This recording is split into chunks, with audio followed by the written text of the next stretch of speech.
I recently made a stop motion animation of me driving a chair like a car.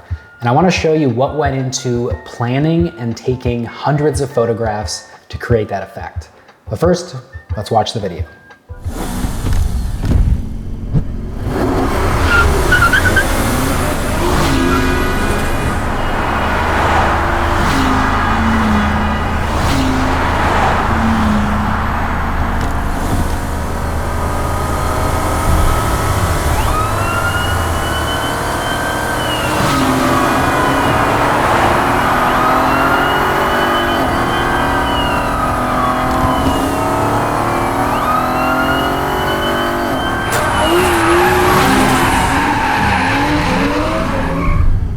Step one, I jot down all of my ideas in my sketchbook.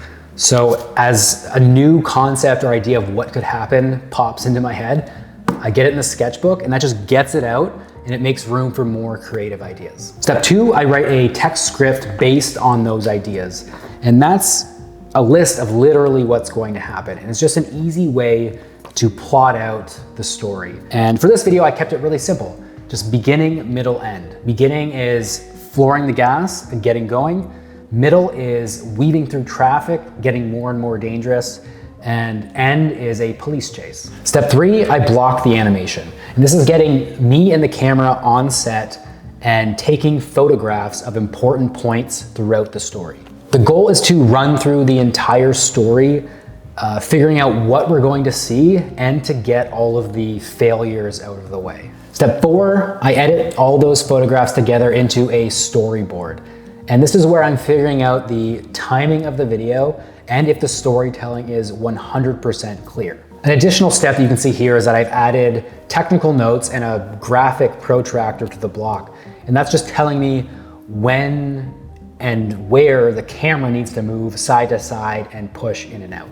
And with this storyboard, I've eliminated 95% of unknowns and I can then confidently animate. Okay, let's break down this animation. The first 5 seconds of the video are crucial. And I knew I needed to do 3 things. I needed to show you what the stop motion technique was going to be. I needed to grab your attention and I needed to tell you that this chair is a car. So gear shift, dynamic camera movement, floor the gas, smoke coming out the back, and then we start to go. That tells you all of those things. The gear shift was actually one of the more difficult parts to figure out because you have to think about what does a gear shift actually do? How do you caricature that? And then how do you apply that to the arm of a chair? So I came up with down, over, and forward. And I needed to push that forward. So I don't think anyone's noticed, but I'm actually holding a tape measure as my hand comes forward into the camera because I couldn't, obviously stretch the arm of the chair. Okay, let's quickly talk about the technique that I'm using and the logistics of filming alone. So this is stop motion animation, meaning it's made up of individual photographs.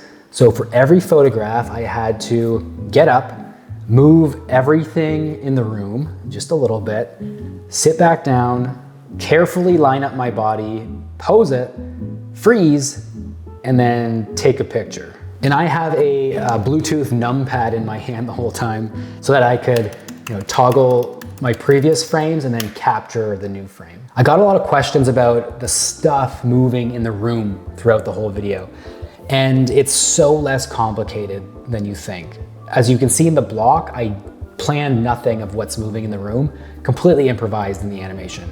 And the only rule I had was that everything needed to move 2 floorboard widths per frame. So there was a measurement and that helped me not have to go down and measure. I just grabbed it, 2 floorboards, good to go.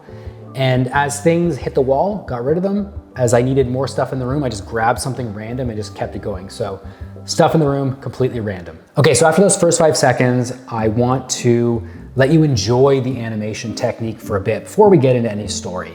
So just travel through traffic, have a bit of fun. And the main focus here is variation. So, we swing the camera left and right, then let's push it in and out. We go this way, then that way. We've done full body, let's go in for a close-up. I've done big actions side to side, let's do tiny little wiggles. So in moments like that where I'm not focusing on story, I always focus on variation. Quick note on the wind effect. I did purposely mess my hair up every frame to create the look of wind, but my shirt moving like it's windy was just a product of me standing up and sitting back down. So completely a happy accident. The police chair showing up was very exciting to me since I rarely get to do dramatic or colorful lighting. And I have this LED light stick that has full spectrum color. And all I did was just switch it from red to blue every 4 pictures. Having that police chair following me and swinging behind did greatly complicate things because I needed to anticipate where that police chair was going to be. So I didn't want to send, a table through the frame if it was going to hit that police chair, 10 frames later. So that's when I had to be very mindful of the stuff traveling through the room. Okay, so this moment where I'm playful with the police chair is the most different from the block. And the reason being, in the block, I simply had it as being chased, pull the brake, and then into the skid. And I didn't know if you would read that action 100%. So as I was animating, I just improvised that look over to establish a relationship, the smirk to camera as if something's gonna happen, and then pull the brake. And that just adds kind of a level of emotion and acting to the whole thing. And you can also see from the block that I originally had the police chair skidding past me in the background. And after the block, I was like, that's not dramatic enough, let's push it.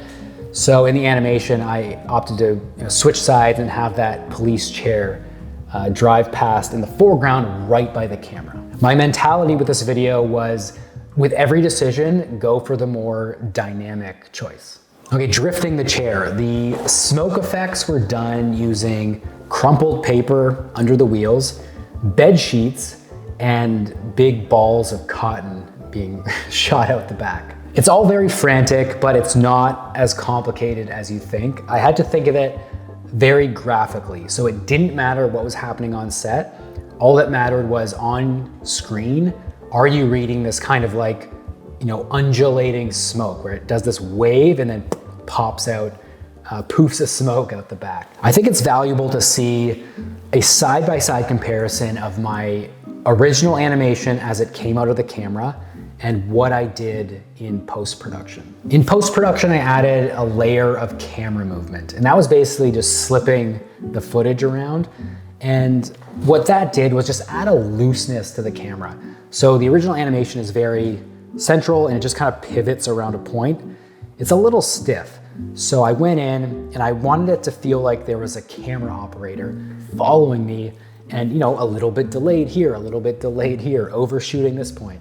So that camera pass just loosens things up a bit. Also, at the last minute, I felt that you could see the texture of the floor not moving. And that kind of breaks the illusion of me traveling through space.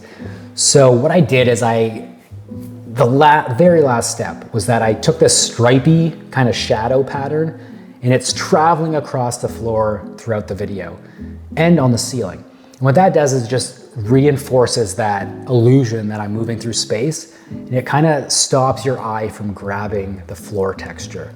And I think doing this just gave it that last 10% to sell the illusion. It's important to me to mention these post-production additions because as much experience as I have with stop motion, I can't do the things that you're seeing in the final video. There is that extra layer of digital tweaks to it that are adding a lot more energy. So that's it. That's how I animated myself in a chair to look like I'm in a car zooming through traffic.